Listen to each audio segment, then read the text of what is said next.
Friends, quick GK learn channel पे आपका स्वागत है। फ्रेंड्स, आज हम आपको संवैधानिक शब्दावलियां पढ़ाने जा रहे हैं। तो इसका फ्रेंड्स पार्ट 1 हमने आपको पहले बता चुका है, वो आपकी पिछली वीडियो में है, और ये पार्ट 2 है। इसमें हमने संविधान की कुछ मूल शब्दावलियों को लिया है। तो फ्रेंड्स, एक बार परीक्षा देने से पहले आप इसे जरूर पढ़ लें, जिससे आप अच्छे से अपनी परीक्षा को कर सकें। और जो भी फ्रेंड्स हमारे वीडियो को देख रहे हैं वो एक बार प्लीज लाइक और सब्सक्राइब जरूर कर लें। चलिए फ्रेंड्स, अपने प्रश्नों को हम शुरू करते हैं। प्रश्न पहला है, राष्ट्रपति के अभिभाषण पर धन्यवाद प्रस्ताव किस प्रस्ताव के अंतर्गत आता है? उत्तर है मूल प्रस्ताव के अंतर्गत। अब यह मूल प्रस्ताव क्या है यह आप जान लें। मूल प्रस्ताव अपने आप में एक संपूर्ण प्रस्ताव होता है जो सदन के अनुमोदन के लिए पेश किया जाता है। मूल प्रस्ताव को इस तरह से बनाया जाता है कि इससे सदन के फैसले की अभिव्यक्ति हो सके। और मूल प्रस्ताव में मूल प्रस्ताव के अंतर्गत जो कुछ प्रस्ताव आते हैं वो इस तरह से हैं।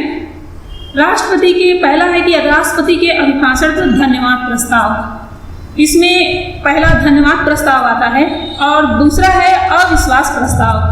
अविश्वास प्रस्ताव, अब आप सोचेंगे ये अविश्वास प्रस्ताव किस तरह से होता है, तो इसे बता दें। इस प्रस्ताव के माध्यम से सदन का कोई सदस्य मंत्रिपरिषद में अपना अविश्वास व्यक्त करता है, और यदि यह प्रस्ताव पारित कर दिया जाता है तो मंत्रिपरिषद को त्यागपत्र देना पड़ता है। तब अगर यह प्रस्ताव पारित हो जाएगा तो पूरी मंत्रिपरिषद को त्यागपत्र देना पड़ जाता है। इसके बाद आता है लोकसभा के अध्यक्ष, उपाध्यक्ष या राज्यसभा के उपसभापति के निर्वाचन के लिए या हटाए जाने के लिए प्रस्ताव। फिर उसके बाद आता है विशेषाधिकार प्रस्ताव। अब विशेषाधिकार प्रस्ताव को आप जानें, यह प्रस्ताव संसद के किसी सदस्य द्वारा पेश किया जाता है जब उसे यह प्रतीत होता है कि मंत्रिपरिषद के किसी सदस्य ने संसद में झूठ तथ्य प्रस्तुत करके सदन के विशेषाधिकारों का उल्लंघन किया है, तब यह विशेषाधिकार प्रस्ताव को पेश किया जाता है। नेक्स्ट क्वेश्चन है, जो प्रस्ताव मूल प्रस्ताव के स्थान पर पेश किया जाता है उसे क्या कहते हैं? तो उसे कहते हैं स्थानापन्न प्रस्ताव। क्या कहते हैं उसे? स्थानापन्न प्रस्ताव। अब यह स्थानापन्न प्रस्ताव क्या है?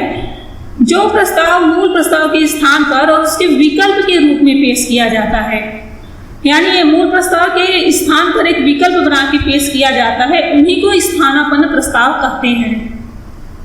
नेक्स्ट क्वेश्चन देखते हैं, अनुषंगी प्रस्ताव क्या है? अनुषंगी प्रस्ताव क्या है? उत्तर है कार्यों की अगली कार्यवाही के लिए नियमित उपाय करना। कार्यों की अगली कार्यवाही के लिए नियमित उपाय करना अनुषंगिक प्रस्ताव कहा जाता है। नेक्स्ट क्वेश्चन देखते हैं, प्रतिस्थापन प्रस्ताव क्या है? तो इसका आंसर है किसी विधेयक पर विचार करने के संबंध में जो प्रस्ताव पेश करते हैं उसे प्रतिस्थापन प्रस्ताव कहते हैं।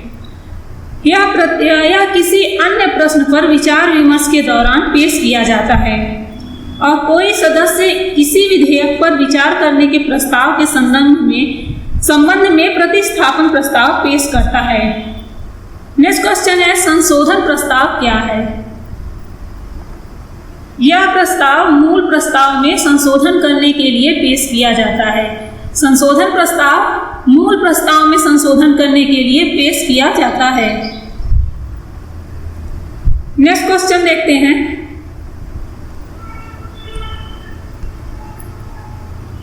अनियमित दिन वाले प्रस्ताव से क्या तात्पर्य है? अनियमित दिन वाले प्रस्ताव से क्या तात्पर्य है? उत्तर है इसका ऐसे प्रस्ताव जिन पर विचार विमर्श के लिए कोई निश्चित समय नहीं होता है, उसे अनियमित दिन वाले प्रस्ताव कहते हैं। जिस प्रस्ताव को अध्यक्ष द्वारा स्वीकार या अस्वीकार किया जा सकता है, लेकिन उस प्रस्ताव पर विचार विमर्श के लिए कोई समय नियत नहीं किया जाता, उसे अनियमित दिन वाला प्रस्ताव कहा जाता है। नेक्स्ट क्वेश्चन है, किस स्थिति में अध्यादेश का प्रख्यापन किया जाता है? उत्तर है संसद अथवा विधानमंडल के सत्रावसान की स्थिति में अध्यादेश का प्रख्यापन किया जाता है। अब यह अध्यादेश क्या है, इसके बारे में हम आपको बताते हैं। राष्ट्रपति अथवा राज्यपाल संसद अथवा विधानमंडल के सत्रावसान की स्थिति में आवश्यक विषयों से संबंधित अध्यादेश का प्रख्यापन करते हैं। कौन करता है? राष्ट्रपति अथवा राज्यपाल करता है। अध्यादेश में निहित विधि संसद अथवा विधानमंडल के अगले सत्र की शुरुआत के 6 सप्ताह के बाद प्रवर्तन योग्य नहीं रह जाती यदि संसद अथवा विधानमंडल द्वारा उसका अनुमोदन नहीं किया जाता है। नेक्स्ट क्वेश्चन देखते हैं, मंत्रिपरिषद के विरुद्ध उसकी विफलता पर खेद करने के लिए कौन सा प्रस्ताव पारित किया जाता है? मंत्रिपरिषद के विरुद्ध उसकी विफलता पर खेद करने के लिए कौन सा प्रस्ताव पारित किया जाता है? तो उत्तर है निंदा प्रस्ताव। यह निंदा प्रस्ताव क्या होता है यह जानिए। निंदा प्रस्ताव मंत्रिपरिषद अथवा किसी एक मंत्री के विरुद्ध उसकी विफलता पर रोष व्यक्त करने के लिए किया जाता है। यह निंदा प्रस्ताव में निंदा के कारणों का उल्लेख करना आवश्यक होता है। निंदा प्रस्ताव नियमानुसार है या नहीं है इसका निर्णय उसके अध्यक्ष करते हैं। नेक्स्ट प्रश्न है, राष्ट्रपति के अभिभाषण के बाद संसद के कार्य मंत्रणा समिति की सिफारिश पर किस प्रस्ताव पर चर्चा होती है? उत्तर है इसका धन्यवाद प्रस्ताव पर। किस पर होती है? धन्यवाद प्रस्ताव पर होती है। अब यह धन्यवाद प्रस्ताव क्या है यह जानिए आप लोग। राष्ट्रपति के अभिभाषण के बाद संसद की कार्य मंत्रणा समिति की सिफारिश पर 3 से 4 दिनों तक धन्यवाद प्रस्ताव पर चर्चा होती है। कितने दिनों तक? 3 से 4 दिनों तक धन्यवाद प्रस्ताव पर चर्चा होती है। चर्चा प्रस्ताव द्वारा आरंभ होती है तथा उसके बाद प्रस्ताव का समर्थक बोलता है। इस चर्चा में राष्ट्रपति के नाम का उल्लेख नहीं किया जाता है। यहाँ पे कहीं भी राष्ट्रपति के नाम का उल्लेख नहीं किया जाता है क्योंकि अभिभाषण की विषय वस्तु के लिए सरकार उत्तरदायी होती है। अंत में धन्यवाद प्रस्ताव मतदान के लिए रख दिया जाता है तथा उसे स्वीकृत किया जाता है। इसी को धन्यवाद प्रस्ताव कहते हैं। नेक्स्ट क्वेश्चन है, विश्वास प्रस्ताव कहाँ पेश किया जाता है? तो विश्वास प्रस्ताव लोकसभा में पेश किया जाता है। विश्वास प्रस्ताव कहाँ पेश किया जाता है? लोकसभा में पेश किया जाता है। अब ये विश्वास प्रस्ताव क्या है यह बता दें आपको। बहुमत का समर्थन प्राप्त होने में संदेह होने की स्थिति में सरकार द्वारा लोकसभा में विश्वास प्रस्ताव लाया जाता है। किस स्थिति में? बहुमत का समर्थन प्राप्त होने के संदेह की स्थिति में यह विश्वास प्रस्ताव लोकसभा में लाया जाता है। इस प्रस्ताव का उद्देश्य यह सिद्ध करना होता है कि सदन का बहुमत उसके साथ है और विश्वास प्रस्ताव के पारित न होने की दशा में सरकार को त्याग पत्र देना आवश्यक हो जाता है। सरकार उसमें त्याग पत्र देती है। नेक्स्ट क्वेश्चन देखते हैं, बैंक बेंचर क्या है? सदन में आगे के स्थान प्रायः मंत्रियों और संसदीय सचिवों तथा विरोधी दल के नेताओं के लिए आरक्षित रखा जाता है और गैर सरकारी सदस्यों के लिए पीछे का स्थान रखा जाता है। पीछे बैठने वाले सदस्यों को ही बैंक बेंचर कहते हैं। बैंक बेंचर किसे कहा जाता है? जो पीछे बैठते हैं व्यक्ति उन्हें बैंक बेंचर कहते हैं, पीछे बैठने वाले व्यक्तियों को। नेक्स्ट क्वेश्चन देखते हैं, बुलेटिन से क्या तात्पर्य है? उत्तर है वह संसदीय प्रक्रिया जिसे मांगों के बिना चर्चा के ही मतदान के लिए रखा जाता है उसे बुलेटिन कहा जाता है। बुलेटिन जिसमें सभी मांगों को नियत तिथि तक जो मांगे नहीं निपटाई गई हो वह बिना चर्चा के ही मतदान के लिए रख दी जाती हो उसे बुलेटिन कहते हैं। नेक्स्ट क्वेश्चन है, काकस से क्या तात्पर्य है? काकस से क्या तात्पर्य है? उत्तर है किसी राजनीतिक दल के प्रमुख सदस्यों की बैठक को काकस कहते हैं। कोई भी राजनीतिक दल या गुट जिसकी सदस्यों की बैठक होती है उसे ही काकस कहा जाता है और इन प्रमुख सदस्यों द्वारा तय की गई नीतियों से ही पूरा दल संचालित होता है। नेक्स्ट क्वेश्चन है, त्रिशंकु संसद की रचना क्यों होती है? आंसर है आम चुनाव में किसी भी दल को स्पष्ट बहुमत न मिलने की स्थिति में त्रिशंकु संसद की रचना होती है। अब इसे हम थोड़ा आपको डिटेल में समझाते हैं। आम चुनाव में जब कोई भी राजनीतिक दल स्पष्ट बहुमत नहीं पाता है तब यहाँ त्रिशंकु संसद की रचना की जाती है। त्रिशंकु संसद की स्थिति में दल बदल जैसे कुप्रवृत्तियों को प्रोत्साहन मिलता है। त्रिशंकु संसद में दल बदल जैसी कुप्रवृत्तियों को प्रोत्साहन मिलता है और देश में 9वीं, 10वीं, 11वीं एवं 12वीं लोकसभा की यही स्थिति रही थी। नेक्स्ट क्वेश्चन है, नियम 193 कब बनाया गया? तो यह बनाया गया था 1953 में। नियम 193 1953 में बनाया गया था। अब आप लोग फ्रेंड्स सोच रहे होंगे कि ये नियम 193 क्या है, तो इसे हम आपको डिटेल से समझाने की कोशिश करते हैं।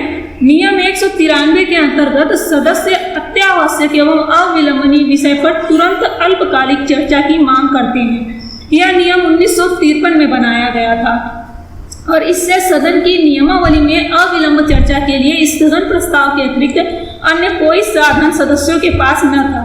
इसलिए यह नियम बनाया गया था और इसके अंतर्गत सदस्य किसी भी सार्वजनिक महत्व के अविलंबनीय विषय पर अल्पकालिक चर्चा के लिए नोटिस दे सकते हैं। यह चर्चा किसी प्रस्ताव के माध्यम से नहीं होती है। इस कारण चर्चा के अंत में सदन में मत विभाजन नहीं होता है।